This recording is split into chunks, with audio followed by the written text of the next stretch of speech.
لكم ما لم تكونوا تعلمون فإذا أمنتم فاذكروا الله كما علمكم ما لم تكونوا تعلمون والذين يتوفون منكم ويذرون أزواجا والذين يتوفون منكم ويذرون أزواجا وصية لأزواجهم متاعا إلى الحول غير إخراج وصية لأزواجهم متاعا إلى الحول غير إخراج فإن خرجن فلا جناح عليكم بما فعلن في أنفسهن من معروف فإن خرجن فلا جناح عليكم فيما فعلن في أنفسهن من معروف والله عزيز حكيم والله عزيز حكيم وللمطلقات متاع بالمعروف وللمطلقات متاع بالمعروف حقا على المتقين حقا على المتقين كذلك يبين الله لكم آياته لعلكم تعقلون كذلك يبين الله لكم آياته لعلكم تعقلون صدق الله العظيم صدق الله العظيم سمعنا وأطعنا غفرانك ربنا وإليك المصير. Alhamdulillah, ibadah iman rahimakumullah. Mudah-mudahan ayat-ayat yang barusan kita baca jadi tazkirah, menambah keimanan, menambah keyakinan, menambah pahala dan ganjaran. Hafizu ala salawati wa salatil wusta wa qumu lillahi qanitin. Hafizu, peliharalah ala salawati, semua salat-salat, wa salatil wusta, dan salat wusta, wa qumu, dan laksanakanlah lillahi, karena Allah, qanitin, dengan khusyuk. Ikhwati iman rahimakumullah, dalam tafsir dikemukakan diantaranya ada yang menjadi asbabun nuzul, sebab-sebab turunnya ayat ini. Di antaranya diriwayatkan oleh Imam Ahmad, Bukhari, Abu Dawud, Al-Baihaqi, dan Ibnu Jabir yang bersumber dari Zaid bin Sabit bahwa Nabi SAW salat zuhur di waktu hari yang sangat panas, Salat seperti itu sangat berat dirasakan oleh sahabat-sahabat. Nah, maka turunlah ayat ini yang menyuruh melaksanakan salat bagaimanapun beratnya. Kemudian di dalam riwayat lain sama Nabi melaksanakan salat zuhur di waktu yang sangat panas. Nah, di belakang Rasulullah Shallallahu Alaihi Wasallam tidak lebih dari 1 atau 2 saf saja yang mengikuti. Kebanyakan di antara mereka sedang tidur siang. Ada pula yang sedang sibuk berdagang, maka turunlah ayat ini.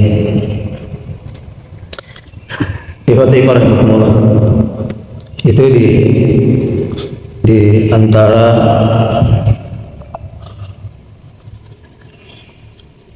yang menjadi asbab nuzul ayat ini.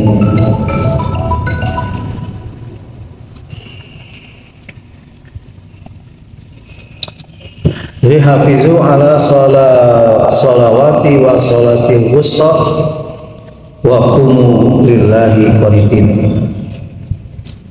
Maka akhirnya Allah Subhanahu wa taala menurunkan ayat ini supaya melaksanakan dan menjaga kepada salat-salat ini, baik dalam situasi kondisi bagaimanapun. Ini ikhwan rahimakumullah. Kemudian kalau kita melihat bagaimana yang namanya salat di dalam Islam ini, sehingga Allah Subhanahu wa taala memerintahkan hafizu ala salawatil wassalatil wusta. Jadi salat-salat yang terutama 5 waktu ini yang wajib ini, kata Allah, perihal jagalah itu. Kemudian diutamakan wassalatil wusta, terutama salat wusta. Nah, salat wusta ini menurut hadis yang sahih diantaranya adalah yaitu asar dan subuh, itu ikhwati rahimakumullah, yang termasuk kepada salat al-wusta ini. Ini salat asar dan salat subuh. Nah, di dalam sebuah hadis Nabi menyatakan bahwa apabila salat asar ini tidak dilaksanakan, maka pada hari itu terhapuslah pahala-pahala amal soleh.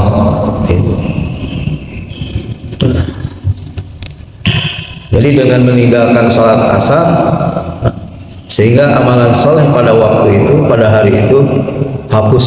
Ini jadi salat asar ini bisa menghapus pahala dan ganjaran apabila tidak dilaksanakan. Ini bagaimana? Kemudian juga salat subuh, di mana salat subuh ini adalah pergantian antara malaikat malam dan malaikat siang. Nah, apabila malaikat penjaga malam sudah meninggalkan, sudah berganti dengan malaikat yang siang, kemudian kalau Allah bertanya kepadanya, sedang apa hambaku kau tinggalkan? Kalau mungkin masih tidur, sedang tidur.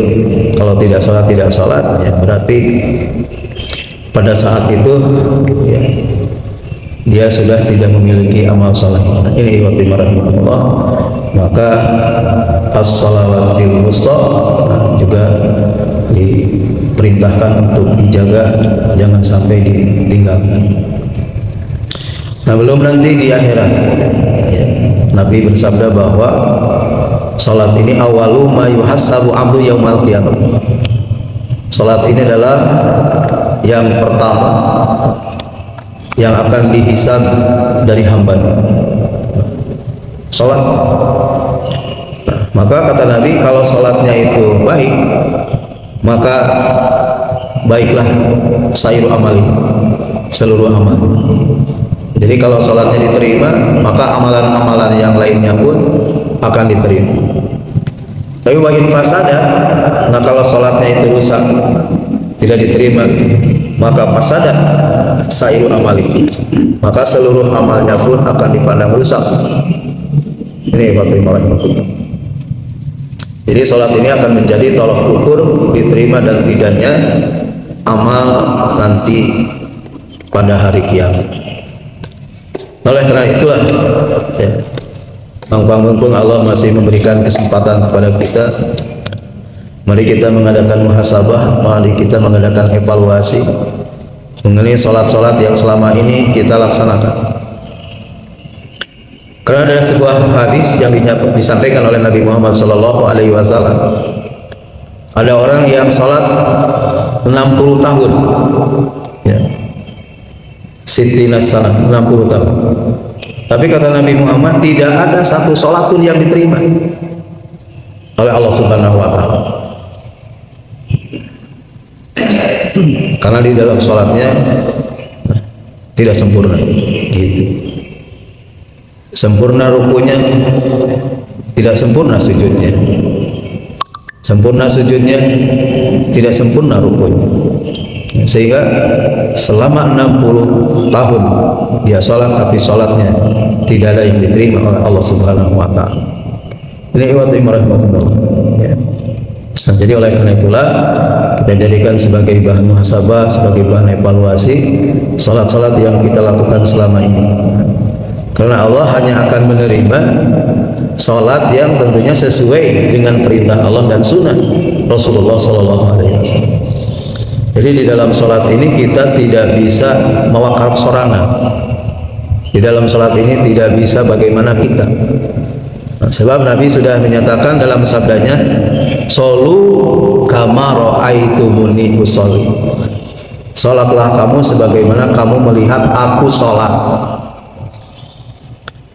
Jadi sholat yang kita lakukan ini harus sesuai dengan sholatnya Nabi Muhammad SAW. Jadi kata Nabi Muhammad, harus sholat seperti kamu melihat aku sholat. Nah, bagaimana kita melihat Nabi sholat? Nah, kita lihat di hadis-hadisnya yang sahih. Ya. Ini ya. Nah, jadi semua sholat ini harus sesuai dengan sholatnya Nabi Muhammad SAW yang dicontohkan oleh Nabi Muhammad SAW. Nah, apabila Nabi tidak mencontohkan, ya, kemudian kita melakukan, nah berarti kita tidak sesuai, ya, dengan yang dicontohkan oleh Nabi Muhammad SAW. Jadi tidak boleh nambah atau mengurangi di dalam bacaan sholat, ya, atau gerakan-gerakan sholat, ya.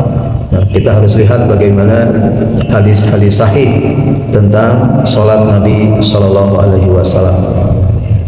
Dan buku-buku tentang sholat Nabi ini sangat banyak sekali.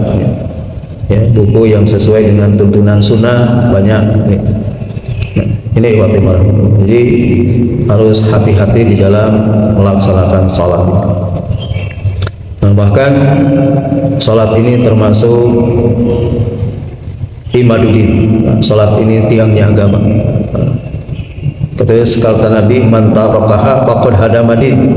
Nah, barang siapa yang meninggalkan sholat berarti dia menghancurkan agamanya. Itu. Ini iman rahimakumullah. Ya. Allah Subhanahu Wa Taala memerintahkan kepada kita, ya, untuk menjaga sholat ini. Ya. Kemudian kata Allah, wa qumu lillahi qanitin. Dan laksanakanlah salat ini, tegakkanlah salat ini lillah, karena Allah. Jadi jangan karena yang lain. Karena di dalam Al-Quran disampaikan ada orang yang salat tapi karena riya, ya. Seperti salat yang dilakukan oleh orang-orang yang munafik. Ya. Kata Allah, kalau mereka sholat humuku salat, mereka sholat tapi malas, ya. Terus ria anas, ya. Mereka ria di dalam melaksanakan, jadi ingin dilihat, dinilai oleh manusia. Nah, maka sholat yang seperti itu tentu saja Allah tidak akan menerima. Sholat yang tidak lillah, sholat yang tidak liibtigoa mardotillah, ya. Nah, ini rahimahumullah, ya. Karena Allah kemudian juga qanitin, ya, yaitu dengan khusyuk. Ini rahimahumullah, ya. Nah, di antara penunjang kepada kehusuan ini, apa yang dibaca di waktu sholat itu dipahami oleh kita. Jadi dari mulai takbir Allahu Akbar, Allah Maha Besar, gitu, sampai salam. Oleh karena itulah bagi yang belum, ya, tahu artinya, tentunya harus dipelajari, ya, supaya apa yang dibaca di waktu sholat itu dipahami oleh kita. Nah, sehingga di luar sholat itu bisa diamalkan, bisa dipraktekkan, karena paham betul apa yang dilakukan di waktu sholat.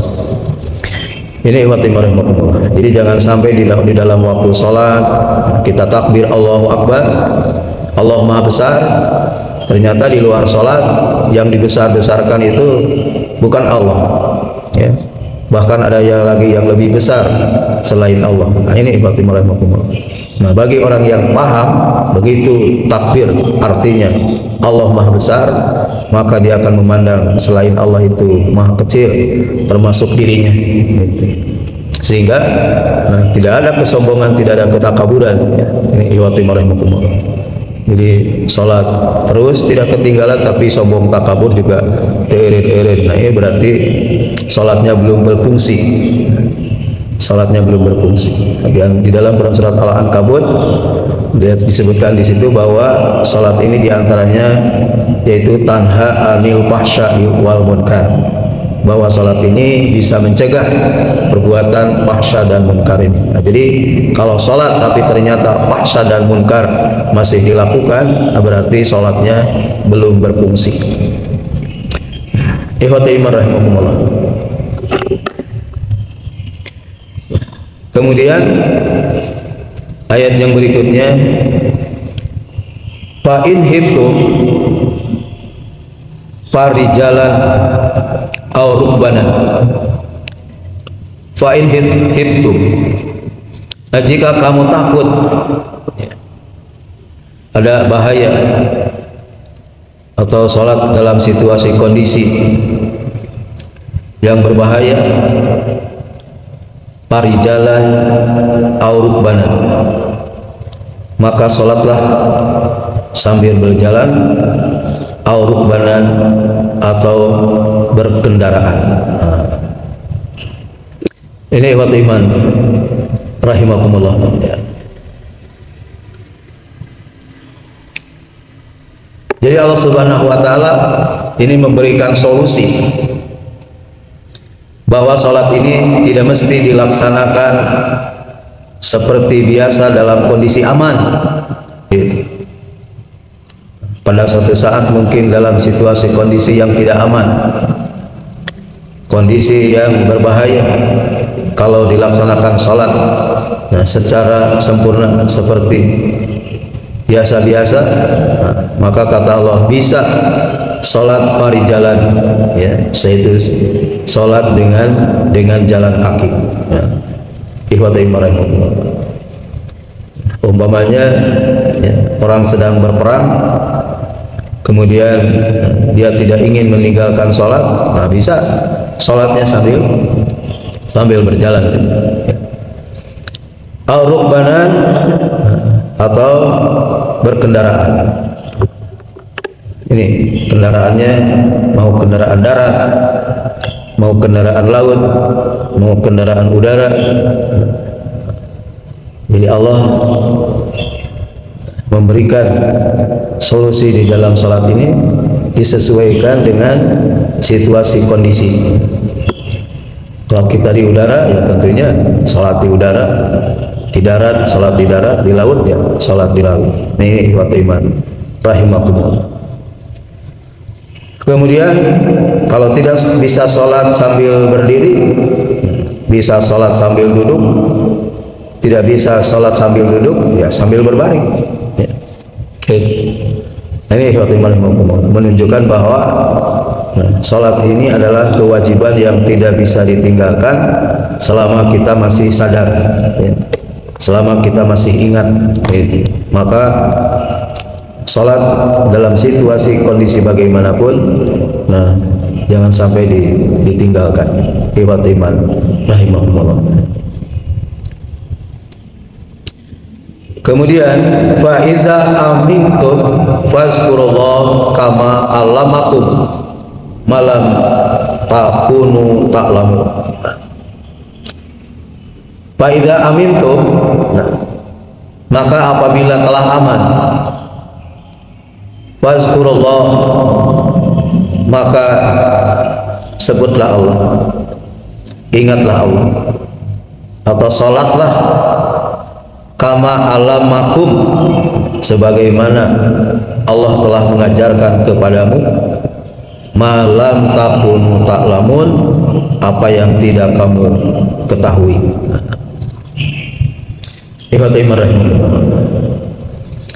Jadi di mana situasi kondisi telah aman kembali, maka sholatlah kama alamakum, nah, sebagaimana sholat yang telah diajarkan kepadamu, sebagaimana yang telah dicontohkan oleh Nabi Muhammad Sallallahu Alaihi Wasallam. Kalau telah aman, nah, kemudian yang tadinya sakit juga sudah sembuh, nah, maka sholatlah sebagaimana yang diajarkan. Itu sholat secara sempurna, ya. Gitu. Ini ikhwat iman rahimahumullah. Nah, malam takunu ta'lamun, sebagaimana, ya, asalnya kamu tidak mengetahui, kemudian diajarkan oleh Allah Subhanahu wa taala sehingga kamu mengetahui. Ikhwat iman rahimakumullah, ya.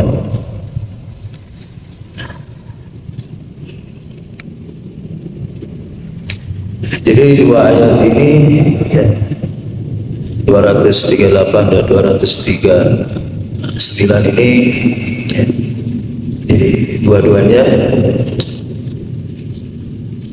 Allah mengemukakan yang pertama kewajiban kita untuk menjaga sholat, kemudian yang kedua Allah memberikan solusi, ya, bila mana situasi kondisi tidak memungkinkan, ya, sholat secara sempurna, maka bisa dengan cara berjalan atau berkendaraan. Nah, bahkan kalau sholatnya ini situasi kondisinya disebut dengan syiddatul khauf, sholatnya itu ketakutannya ini sangat mencekam, maka rakaatnya wahidatan, sholatnya cukup 1 rakaat saja, ya. Kalau situasi kondisinya sangat mencekam, syiddatul khauf, cukup 1 rakaat saja.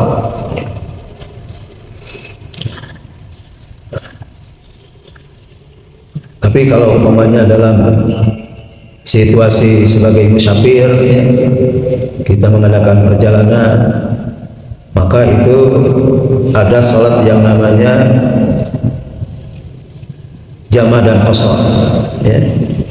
Jadi sholatnya bisa dijama', ya, umpamanya zuhur dengan asar disatukan, kemudian rakaatnya dikosor, dikurangi, sehingga 2 sholat ini menjadi 4 rakaat. Zuhur 2 rakaat, asar 2 rakaat. Kemudian pelaksanaannya bisa jama' takdim atau jama' takhir. Asar dilaksanakan di waktu zuhur atau zuhur dilaksanakan di waktu asar. Demikian juga maghrib dengan isya, bisa dilaksanakan maghrib di waktu isya atau isya ditarik ke maghrib. Namun untuk maghrib dengan isya ini, nah maghrib ini tidak bisa dikosor. Kalau untuk maghrib ya tentunya tetap 3, nah, isyanya jadi 2. Ini Fatimah. Ya, ini di darat atau rukmanan atau di dalam kendaraan. Nah, kemudian salat subuh mah tidak bisa ditarik ke isya, tidak bisa ditarik ke zuhur. Salat subuh mah wajib waktu subuh, tidak bisa dikaitkan dengan yang lain. Ini ikhwat iman rahimakumullah. Jadi untuk salat ini banyak kemudahan, banyak keringanan dari Allah Subhanahu wa taala yang dicontohkan oleh Rasul ya, dalam situasi perang, dalam situasi damai, dalam situasi tadi sedang berkendaraan dan sebagainya. Ini menunjukkan bahwa salat ini hafizu ala sholawat. Jadi jagalah, kata Allah, peliharalah salat ini. Nah, jadi jangan sampai karena sesuatu hal sehingga salat ini ditinggalkan. Jadi salat ini salah satu yang tidak bisa ditinggalkan selama kita sadar. Dan salat ini kewajiban yang tidak bisa dialihkan kepada yang lain. Nah, kalau yang sholat ya cing bangsa, nah kecuali kalau sudah meninggal dunia ya. Selama kita masih hidup, kita tidak bisa sholat diwakilkan kepada yang lain karena ini sholatnya sholat fardu ain. Nah, kecuali kalau yang sholatnya fardu kifayah seperti menyolatkan jenazah, nah itu boleh ya, kita tidak ikut menyolatkan apabila ada yang sudah menyolatkan. Itu sholat yang fardu kifayah. Tapi sholat fardu kifayah ini apabila sampai tidak ada yang menyolatkan, semua berdosa.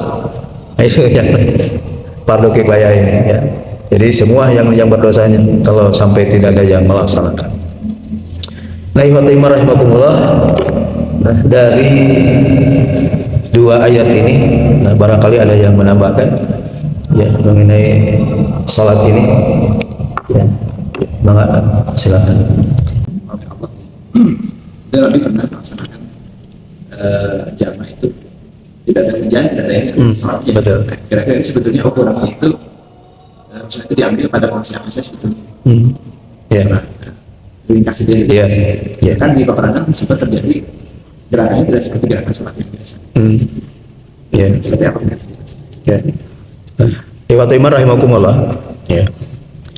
Nah, di antaranya memang Nabi pernah melaksanakan sholat jama'.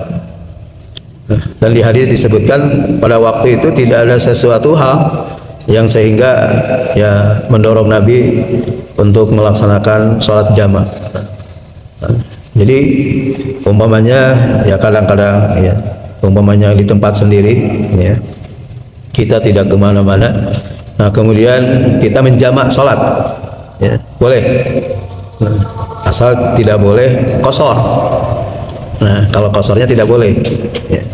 Tapi kalau menjamak sholatnya ya, umpamanya sholat zuhur sholat asar ditarik ke zuhur atau zuhur ditarik ke asar. Nah, padahal tidak ada hal yang mendorong untuk melakukan hal itu, tapi melakukan itu boleh.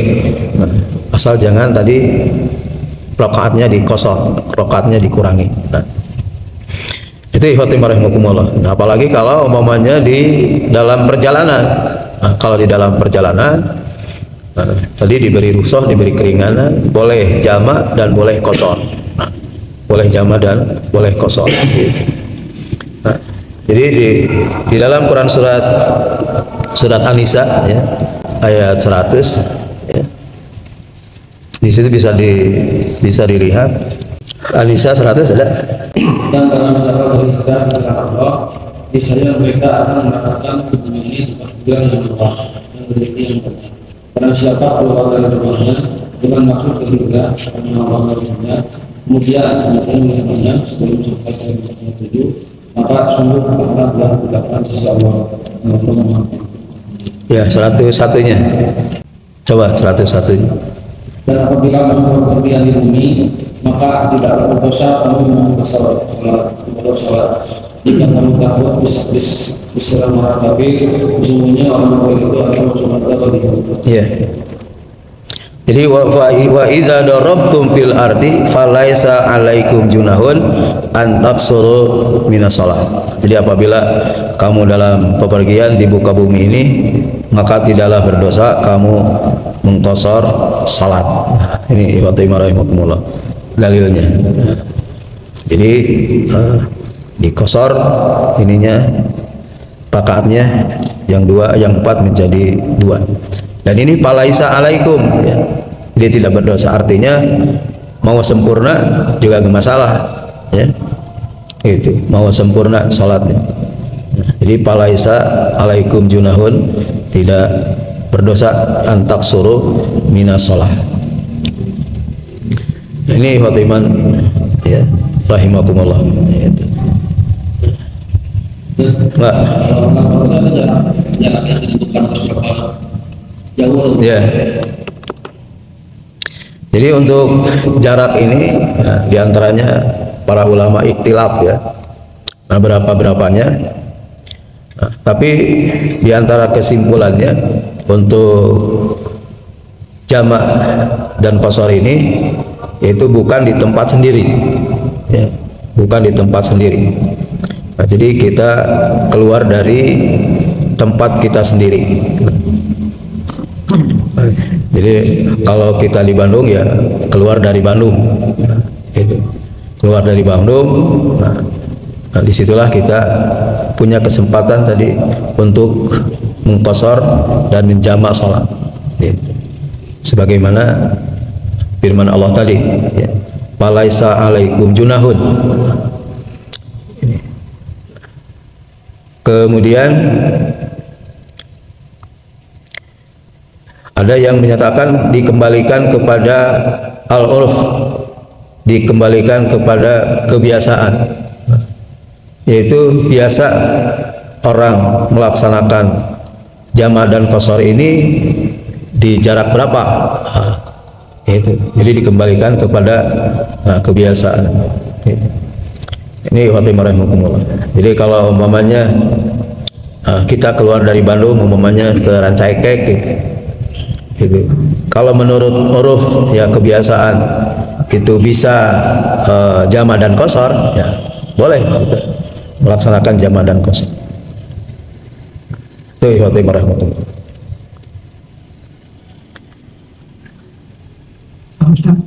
Ini kalau misalnya sebelum asar itu ketiduran, sampai adzan ternyata maghrib, jadi berarti hilangannya tidak bisa dulu. Kita belum salat asar, keburu maghrib. Nah, Fatimah rahimakumullah.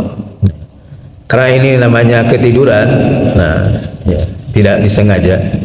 Nah, maka kata hadis, ya, sholatlah di mana kamu ingat. Jadi begitu kita bangun ternyata kita ini belum sholat asar, tapi umumnya tadi pas masuk maghrib, maka sholatlah.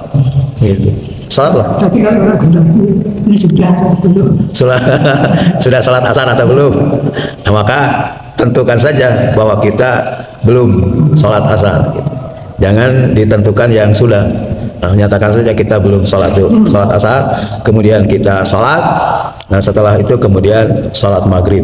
Nah, nggak masalah. Gitu. Karena tadi ketiduran tidak disengaja. Nah, apabila muta'amidan, nah kalau sifatnya itu memang disengaja tidak untuk melaksanakan, nah, maka bagi orang yang punya niat sengaja itu tidak ada berlaku bagi mereka ini. Nah, ini ketiduran atau lupa. Sehingga doanya dalam surat Al-Baqarah, Rabbana la tu'akhidna in nasina aw akhtana. Ya Allah, jangan hukum kami jika kami lupa dan salah. Gitu. Nah, kemudian bagi orang yang lupa, nah, seperti orang yang di bulan Ramadan namanya, atau bukan di bulan Ramadan juga orang sedang melaksanakan saum wajib atau saum sunat. Nah, tiba-tiba jo kedawa kue kena makan sudah selesai, ingat lagi saum. Nah, maka kata Nabi, lanjutkan saumnya, dan itu adalah merupakan sodakoh dari Allah. Nah, semacam itu. Jadi kepada yang lupa ini Allah memaafkan. Beda dengan orang yang lupa, pura-pura lupa, lain lagi ya. Nah, ini Fatimah. Jadi selama tidak disengaja lupa, Jangan sampai yang wajib itu ditinggalkan, laksanakan saja. Nah, ketika datang ke suatu tempat tidur, Ya. Ya. ingat pada waktu kita harus sholat menghadapnya kemana baik. Dan situ mengatakan kamu salah arah. Saya mengatakan sudah itu kata saya Ya. salah arah sudah mau. Ya. Ya. Salah udah dijalankan ya Bapak. Iya. Memang gitu. Ya. Ikhwatul rahimakumullah. Ya. Kita melaksanakan sholat di setempat ya, yang kita tidak tahu arah kemana kiblat, ya, karena kita sholat saja. Nah begitu selesai sholat, ternyata sholat kita itu tidak ke kiblat. Nah, ada yang ngasih tahu bahwa itu bukan kiblatnya ke sana, bukan ke situ. Nah karena kita sudah melaksanakan dan sudah beres, nah, maka dalam Al-Quran dinyatakan ya, kemana saja kita menghadap pasama wajhullah, disitulah wajah Allah. Jadi tidak perlu sholatnya diulangi. Nah, kecuali kalau kita masih sedang dalam sholat ya. Nah, kemudian ada orang yang memberitahu bahwa kiblatnya itu bukan ke situ, nah, ke arah kanan umumnya, maka kita balik kanan gitu. Kalau kita masih di dalam sholat. Nah, tapi kalau kita sudah selesai sholat, ya sudah saja, tidak masalah. Gitu. Nah seperti sholat di dalam kendaraan kan, ya, kemana saja ke kendaraan, ya, itu. Baik kendaraan darat, laut, udara, ya, sesuai dengan kemana itu kendaraan. Nah, itu ikhwatul.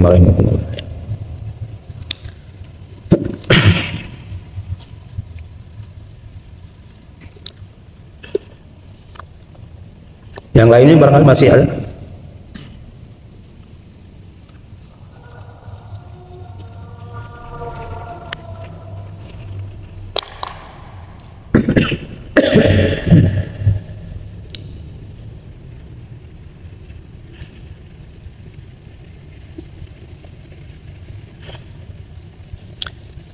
Ikhwatul rahimakumullah. Nah, salat ini yang tadi diperintahkan oleh Allah Subhanahu wa taala yang harus kita jaga ya.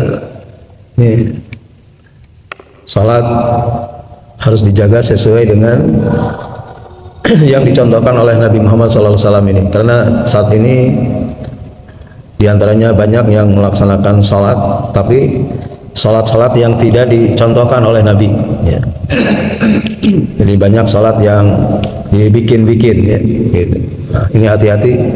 Nah, sebelum kita melaksanakan satu salat, kita harus dicari dulu dalilnya ya, perintahnya adakah contoh dari Nabi Muhammad SAW. Jadi jangan sampai kita melaksanakan salat yang tidak dicontohkan.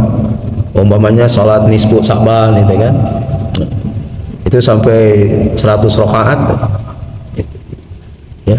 Nah, itu Nabi tidak mencontohkan salat yang seperti itu.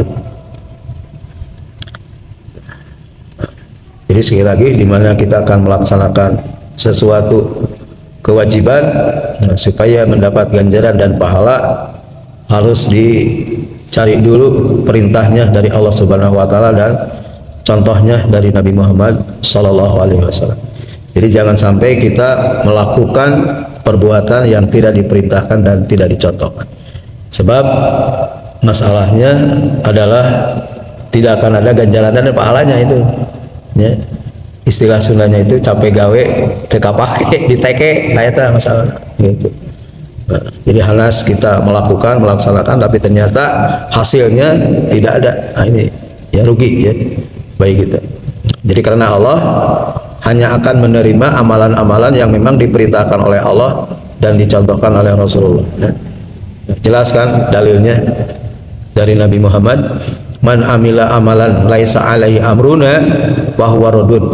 Nah, barang siapa yang beramal satu amalan, satu perbuatan yang laisa alaihi amruna, tidak ada perintahnya dari kami, tidak perintah dari Allah, tidak ada perintah dari Rasul, maka kata Nabi bahwa rodun, amalan itu ditolak, ya, tidak jadi ganjaran, tidak jadi pahala. Nah, di antaranya dalam sholat ini banyak sholat-sholat yang dibikin oleh manusia, ya. Padahal Allah dan Rasul tidak memberikan perintah dan contoh terhadap sholat yang seperti itu. Nah, ikhwati rahimakumullah, karena waktu kita cukupkan, ya, insyaallah kita lanjutkan di hari yang akan datang. Mudah-mudahan dua ayat ini, ya, menjadi motivasi, menjadi dorongan bagi kita untuk pancing istiqomah dalam situasi bagaimanapun. Jangan sampai kita meninggalkan sholat, terutama yang wajib. Ini ikhwati rahimakumullah, karena fadilahnya baik di dunia bahkan nanti di akhirat. Kita akhiri dan kita tutup saja dengan doa kepada Allah Subhanahu wa taala untuk saudara-saudara kita yang sakit, baik di rumahnya ataupun di rumah sakit. Kita doakan Allah yang Maha menyembuhkan dan memberikan kesehatannya, memberikan afiatnya, sehingga mereka sehat walafiat seperti bihara-bihari. Dan juga kepada kita yang hadir di majelis ini juga Allah tetap memberikan kesehatan, memberikan keafiatan, sehingga kita tetap sehat, tetap afiat, tetap semangat untuk talabul ilmi dan beramal soleh. Bagi yang telah infak, sedekah, mudah-mudahan Allah menggantinya dengan yang lebih baik, dengan yang lebih banyak. Jazakallahu khairan katsira. Dan bagi yang sedang memiliki cita-cita, harapan, keinginan, maksud-maksud yang baik, doa-doanya segera dikabul oleh Allah Subhanahu wa taala. A'udzu billahi minasyaitonir rajim. Bismika bismillahirrahmanirrahim. Ya dzal jalali wal ikram, ya hayyu qayyum, ya hayyu la ilaha illa anta. Allahumma shalli ala Muhammad wa ala ali Muhammad. Allahumma inna nas'aluka salamatan fid din wa afiatan fil jasad wa ziyadatan fil ilmi wa barakatan fil rizqi, taubatan qabla al maut wa rahmatan indal maut wa maghfiratan ba'dal maut. Allahumma hawin alaina fi syakaratil maut wa najata minan nar wal afwa indal hisab. Rabbana zalamna anfusana wa in lam taghfir lana wa tarhamna lanakunanna minal khasirin, lanakunanna minal khasirin. Allahumma ighfir lil muslimina wal muslimat, mu'minina wal mu'minat, al-ahya'i minhum wal amwat. Allahumma ighfir lahum warhamhum wa'afihim wa'fu anhum wa akrim nuzulahum wa wasi' madkhalahum. Rabbana atina fid dunya hasanah wa fil akhirati hasanah wa qina azabannar wa qina azabannar. Subhanakallahumma rabbana wa bihamdika asyhadu an la ilaha illa anta astaghfiruka wa atubu ilaik, astaghfiruka wa atubu ilaik. Billahi fi sabilil haq walhamdulillahi rabbil alamin. Wassalamu alaikum warahmatullahi wabarakatuh.